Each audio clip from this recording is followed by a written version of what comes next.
Broadcasting live from WOUB TV in Athens, this is Newswatch. Half of snow over the weekend, but meteorologists are saying the worst is yet to come. Good evening, everyone. I'm Katie Anderson. Thanks for joining us. Let's start by checking in with Ananda Harris over at the Newswatch Weather Center. Ananda, what do we need to look out for this evening and tomorrow?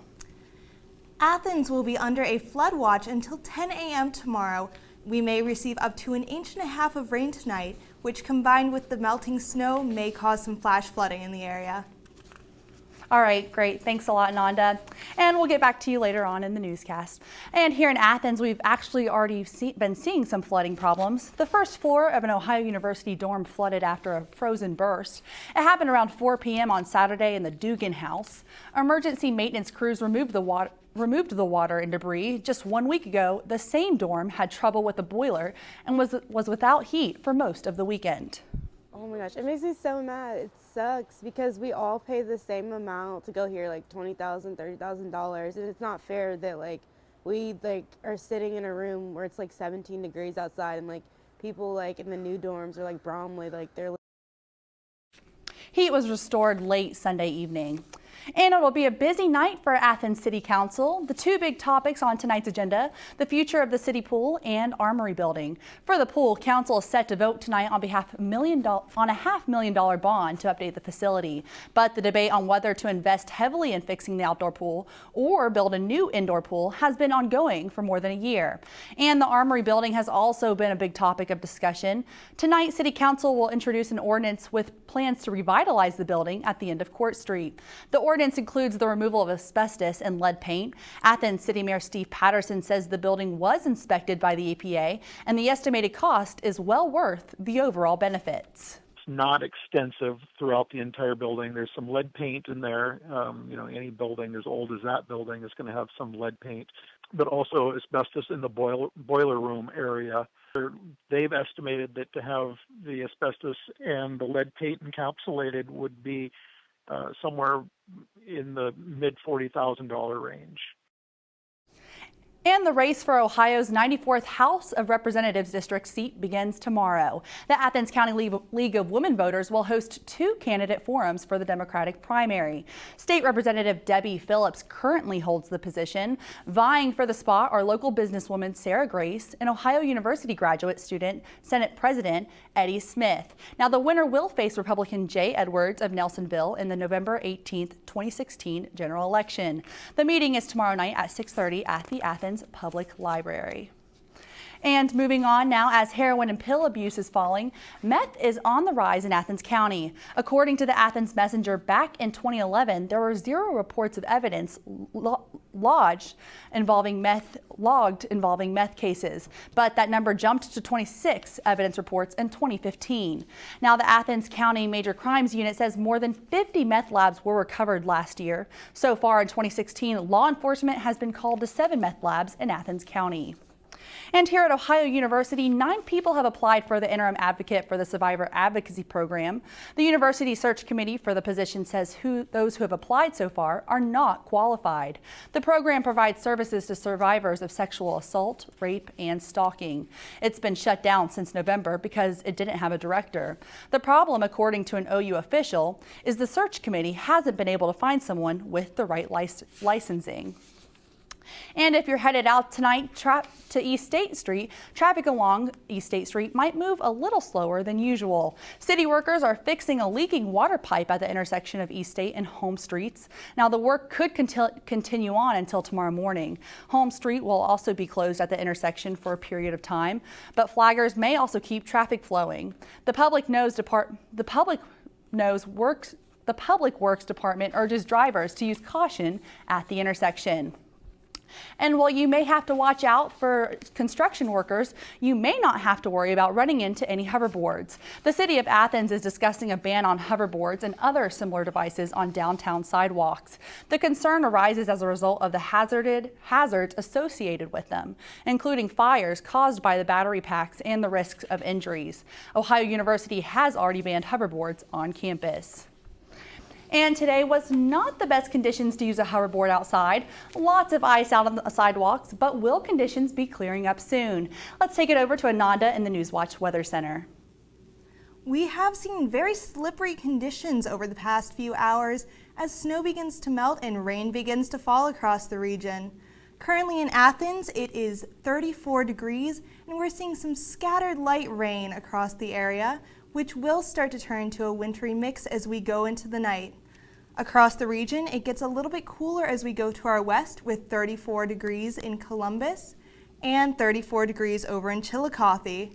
And we see temperatures a little bit warmer over in Marietta with our high around the region at 37 degrees. And tonight, if you're going out, the temperatures will get a little bit cooler with 33 degrees by midnight and around 33 at 3 a.m. as well with rain across the region. Thanks, Ananda. And tomorrow is the last day to register to vote for the upcoming presidential primaries. You can get registration forms online at myohiovote.com or at the Athens County Board of Elections and the Athens Public Library. If you are mailing your registration form, they have to be postmarked by tomorrow to be considered valid. The Athens County Board of Elections office will be open until 9 p.m. tomorrow. Now, we talked to the Secretary of State, John Houston, who says this election could come down to the Buckeye State. Even though people are talking about the South Carolina primary as being a big deal, actually Ohio starts voting before they do. Voters will be able to start voting essentially a month before the election, whether in person at their Board of Elections or at home through an absentee ballot. Voters know that this is important, and both parties are going to be selecting their nominee, and it could be decided right here in Ohio. Early voting begins in Ohio on February 17th. Now, to be eligible to vote in the next election in Ohio, you must be registered to vote at least 30 days before the election date. You can also find polling locations throughout Athens on the Athens County Board of Elections website. Inmates of West Virginia jail are suing the jail because of a water crisis that they claim led to them to drink water from the toilet. Inmates at the South Central Regional Jail in January 2014 claimed they were told to not use water for anything but flushing toilets and fighting fires. This conservation was because of a chemical spill in a nearby river. The West Virginia chapter of the American Civil Liberties Union filed the lawsuit in federal court in Charleston. The investigation is still ongoing. A veterans hospital in Cincinnati is under investigation by the Department of Veterans Affairs. The department has not officially released the cause of the investigation, but WCPO reports it found potentially inappropriate conduct involving an official at the hospital. The hospital treats over 43,000 veterans a year from Kentucky, Ohio, and Indiana. Veterans Affairs says it has temporarily shifted oversight of the medical center to another region. A bill addressing the Ohio heroin epidemic is headed for a vote in the full Senate. Ohio Senator Rob Portman says this bill is the first of its kind. Portman says it will give incentives and resources to encourage states to combat the addiction. Now, these include educating communities about treatment and recovery, treating the addictions of inmates, and expanding the sites for collecting unwanted prescription drugs. And more Ohio drivers than ever before are now driving over 100 miles per hour.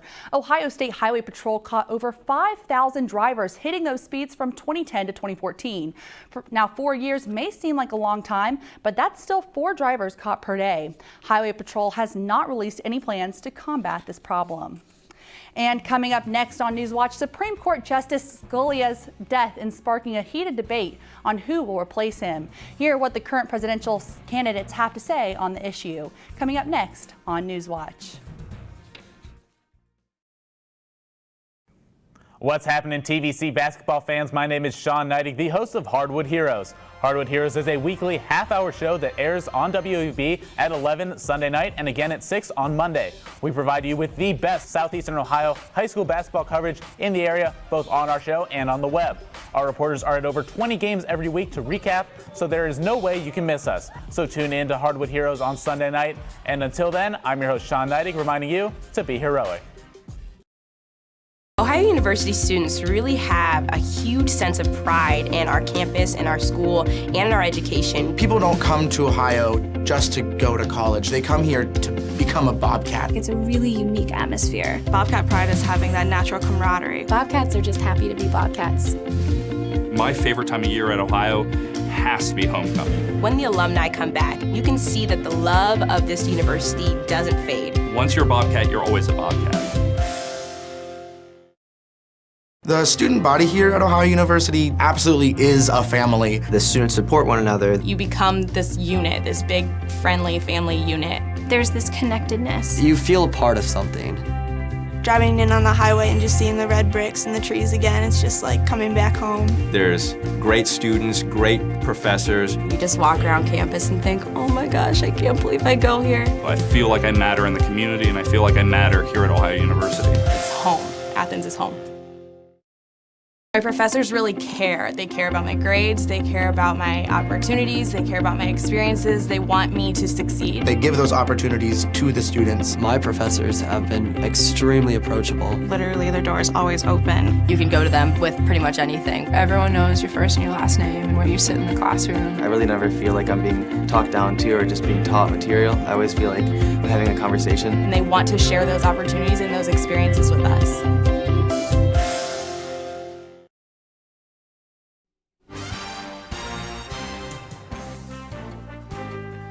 Welcome back to Newswatch. Justice Scalia was found dead Saturday at a resort in West Texas while on a hunting trip with friends. The 79-year-old died of natural causes. Now the question is, who will replace the Supreme Court judge candidates in the GOP political debate? In the GOP political debate called for his replacement to be chosen by the next president. And so I believe the president should not move forward. And I think that we ought to let the next president of the United States decide who is going to run that Supreme Court with a vote by the people of the United States of America. We need to put people on the bench that understand that the Constitution is not a living and breathing document. It is to be interpreted as originally meant. I think it's up to Mitch McConnell and everybody else to stop it. It's called delay, delay, delay. President Barack Obama said Saturday he would nominate a replacement in due time, but Republican Senate Majority Leader Mitch McConnell insisted the next administration should make the appointment. Also in political news, Governor John Kasich is looking to make up some ground in the primary race in South Carolina. Kasich is now in 4th place in the race for presidency. In a recent meet and greet, Kasich said if elected president, he would do his best to make sure that the people are respected and represented. But if you like me, give me a chance to take this message to America. Give me the votes that you have and call 3 people and get them to vote. Because you know what you see here? Right here? This is all there is to me. There's no secrets. There's no secret plan. There's no difference. It's all the same. The 50-delegate value vote will take place on Saturday. Boosting brain development and raising IQs by the age of 4. That's what a new study says 2 drugs can do if given to premature babies. Researchers say the first study only involved 53 children.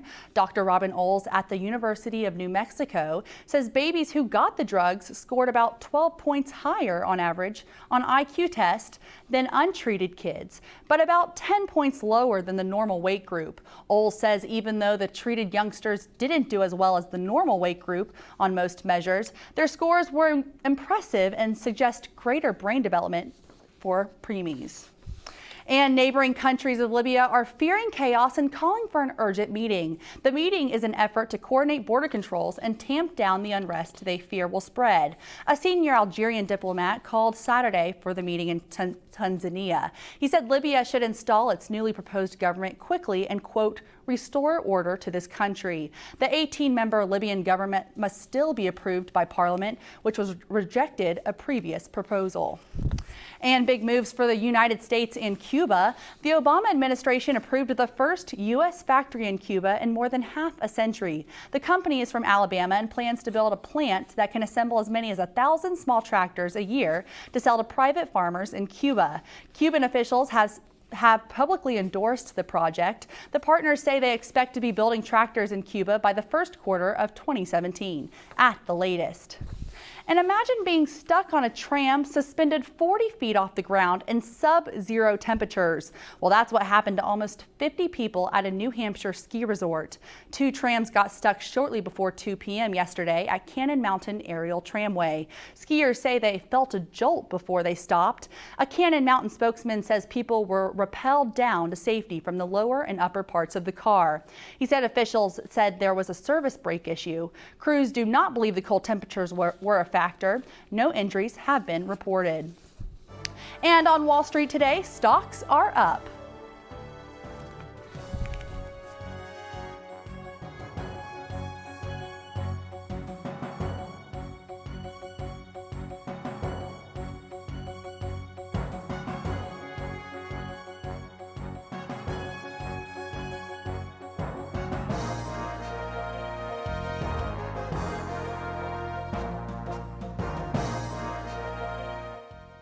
Kindles, iPads, and ebooks, they've all demolished the print versions of books. Or have they? Why print publishers should still have hope for the future. That story is still ahead. Right now, much of the region is under a flood watch, but will we dry up and warm up a little bit for the coming weekend? That plus your extended forecast coming up on Newswatch.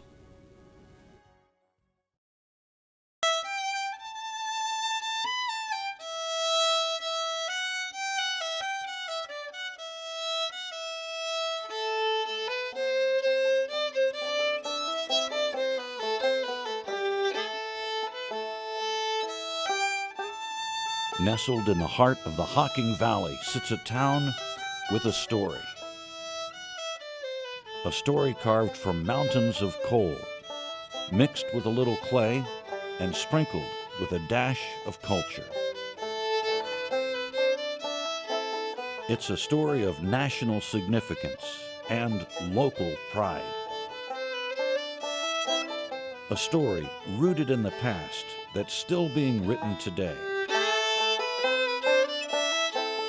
Join WOUB on March 19th at Nelsonville York High School for the premiere of Our Town, Nelsonville.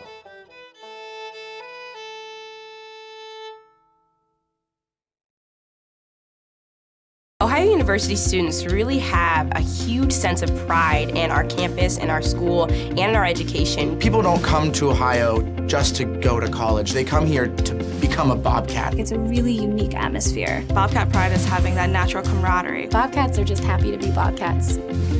My favorite time of year at Ohio has to be homecoming. When the alumni come back, you can see that the love of this university doesn't fade. Once you're a Bobcat, you're always a Bobcat. The student body here at Ohio University absolutely is a family. The students support one another. You become this unit, this big, friendly family unit. There's this connectedness. You feel a part of something. Driving in on the highway and just seeing the red bricks and the trees again, it's just like coming back home. There's great students, great professors. You just walk around campus and think, oh my gosh, I can't believe I go here. I feel like I matter in the community, and I feel like I matter here at Ohio University. It's home. Athens is home.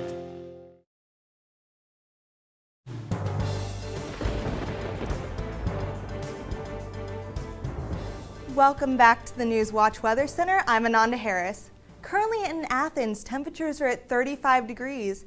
And if we take a look around the region, temperatures are all in the mid-30s. Up in Columbus, we are a little bit cooler with 34 degrees. And if we go down to Ironton, we're a little bit warmer at 36. Here's our almanac for today, and the high was 38 degrees, which was just a little bit below normal, our average being 44. And our low this morning was at 31 degrees, feeling pretty nice after that chilly weekend. The normal low for this time of year is 26, so right around average. And our records for today were 77 degrees for a high and 1 degree for a low. And if we look at our overnight lows, we will stay right in the mid to low 30s. 35 the low tonight in Athens, 35 down in Ironton, and our coldest temperatures over to the east at 31 degrees in Columbus. Tonight in Athens, we will see rain turning into snow possibly as we go into the morning hours. So make sure you grab your umbrella if you're heading out anytime tonight, and be careful on the roads because conditions may be slippery. And if we look over at our temperatures hour by hour, we will cool down a little bit by midnight at 34 degrees, and we'll continue to warm up just a tad bit as we go into the morning at 35 degrees at 3 a.m. And for our bus stop tomorrow, it will be 32 degrees, so make sure you bundle up those kids. We will have icy conditions because of the snow and rain mix, and we will still be seeing some scattered snow showers tomorrow morning. And as we go through the day, we will continue to see that rain and snow mix, giving us a chance for flooding through tomorrow. And looking at our 7-day, it will start to warm up as we go into the weekend, going up to 60 degrees almost by Friday and 56 on Saturday with sunny skies. Back to you. Thanks, Ananda. And from record-shattering cold over the weekend to an unexpected deluge of rain, the East Coast continues to deal with messy winter weather. And the Midwest shouldn't feel left out. They're also forecasted to get some rough weather over the next 2 days. Andrew Spencer has the details. And over the last couple days, some of the coldest temperatures we've seen in New York City in the last 20 years. On the heels of an extreme freeze across the Northeast this weekend, another front will be coming from the Midwest through to the eastern seaboard. More than 85 million people are expected to endure snow and freezing rain into Tuesday. It's still bitterly cold outside. We want people to continue to take precautions. The Washington metro areas are not taking the warnings lightly. Virginia Department of Transportation crews spent Valentine's Day weekend spreading sand and salt on roadways throughout northern Virginia. These roads are going to be treacherous. Washington, D.C. is already feeling the effects of the front. Monday morning, they saw near whiteout conditions. A little farther north, Boston had sea smoke forming over the water. The fog is created when especially cold air moves over the warmer waters. And in the Midwest, chunks of ice have formed along the banks of Lake Michigan's Belmont Harbor in Chicago. But not everyone is heeding official warnings. What are you doing out in the snow on a bicycle going the wrong way on 52? Well, you're not allowed to ride the bike down that way, and I'm hungry. Sometimes you have to do what you have to do. I'm Andrew Spencer reporting.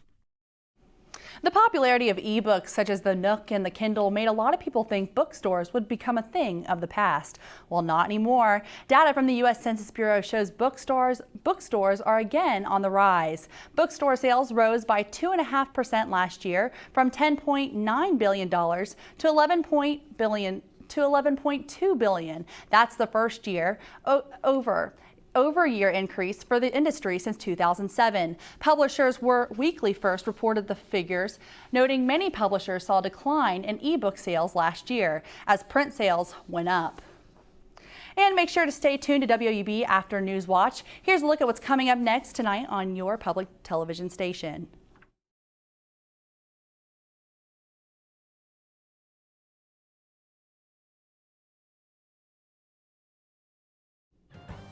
Hello, I'm Joe Fracasso, and coming up in sports, we take a look at how the TVC girls teams fared this past weekend as the postseason is upon us.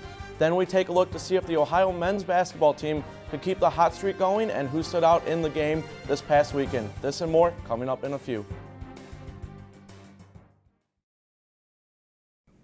What's happening, TVC basketball fans? My name is Sean Neidig, the host of Hardwood Heroes. Hardwood Heroes is a weekly half-hour show that airs on WOUB at 11 Sunday night and again at 6 on Monday. We provide you with the best Southeastern Ohio high school basketball coverage in the area, both on our show and on the web. Our reporters are at over 20 games every week to recap, so there is no way you can miss us. So tune in to Hardwood Heroes on Sunday night. And until then, I'm your host, Sean Neidig, reminding you to be heroic. Ohio University students really have a huge sense of pride in our campus, in our school, and in our education. People don't come to Ohio just to go to college. They come here to become a Bobcat. It's a really unique atmosphere. Bobcat pride is having that natural camaraderie. Bobcats are just happy to be Bobcats. My favorite time of year at Ohio has to be homecoming. When the alumni come back, you can see that the love of this university doesn't fade. Once you're a Bobcat, you're always a Bobcat. The student body here at Ohio University absolutely is a family. The students support one another. You become this unit, this big, friendly family unit. There's this connectedness. You feel a part of something.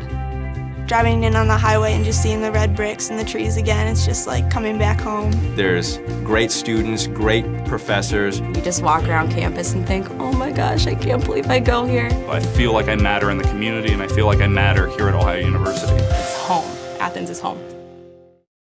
My professors really care. They care about my grades, they care about my opportunities, they care about my experiences, they want me to succeed. They give those opportunities to the students. My professors have been extremely approachable. Literally, their door is always open. You can go to them with pretty much anything. Everyone knows your first and your last name and where you sit in the classroom. I really never feel like I'm being talked down to or just being taught material. I always feel like I'm having a conversation. And they want to share those opportunities and those experiences with us.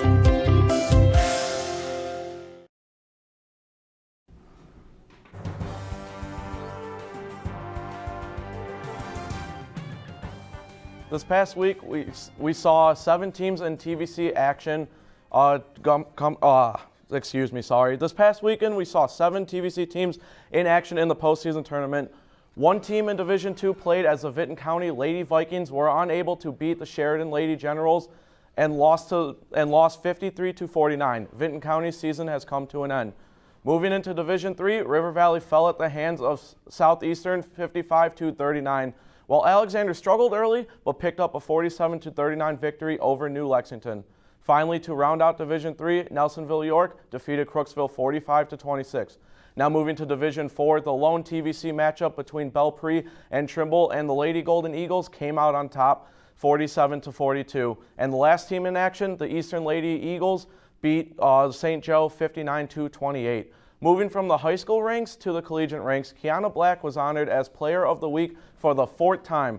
With Black being recognized for her career performance against Toledo, the senior scored 38 points and shot 50% from downtown to finish 1 point shy of her career high and lead the Bobcats to a 77-57 victory over the Rockets. Black will look to keep it rolling against Miami on Wednesday. Another Bobcat earned a Player of the Week award as Antonio Campbell won the honors for the first time in his career. The junior led the Bobcats to victories over Ball State and Buffalo, averaging a double-double, scoring 27 points per game while pulling in 12.5 rebounds per game. Campbell was the bell cow scorer for the Bobcats this past week as he shot an efficient 70% from the field. Campbell even went 6 of 7 from behind the arc, a facet of his game that he will need to keep going down the stretch if they look to capture that MAC crown. The Bobcats relished the national spotlight on Friday night, beating Buffalo 94-75 to pick up their 3rd straight win behind 51 combined points from Jordan Dardis and Antonio Campbell. Ohio now finds itself in a 5-way tie for 2nd place in the MAC. The Bobcats have a chance to break away from the pack with matchups against 2 of the struggling teams in the conference in Eastern Michigan and Miami. The teams are 5-7 and 3-9 in the conference and run into a hot Bobcat team. Coming off of one of their stronger weeks this season, we will see how they can respond to the recent success. Another story, the Ohio Bobcats announced this morning that Peyton White and Haley Herenorich won this week's Scholar Athletes of the Week. White is a junior golfer for the Bobcats. He has a 3.655 GPA and majors in finance, while Herenorich is also a junior golfer. She has a 3.109 GPA and majors in journalism, news, and info. I'm Joe Fracasso. Now over to wrap up the rest of the weather is Ananda. Thanks, Joe. We've been seeing some really nasty conditions throughout the region with a mix of ice and snow tonight. But as we move through our 7-day, it will warm up this weekend and conditions will be clear and sunny as we go through Saturday and Sunday. And right now, overnight in Athens, it will be 33 degrees for a low, right around freezing, so we will get that mix of snow and rain as we go overnight. Again, Athens is under a flash flood warning until 10 a.m. tomorrow, so take caution. Back to you, Katie. Thanks, Ananda. And that does it for our broadcast this evening. Thanks for watching. I'm Katie Anderson. Stay tuned for the PBS NewsHour coming up next. And remember, you can find the latest news anytime at WOUB.org. Have a great night.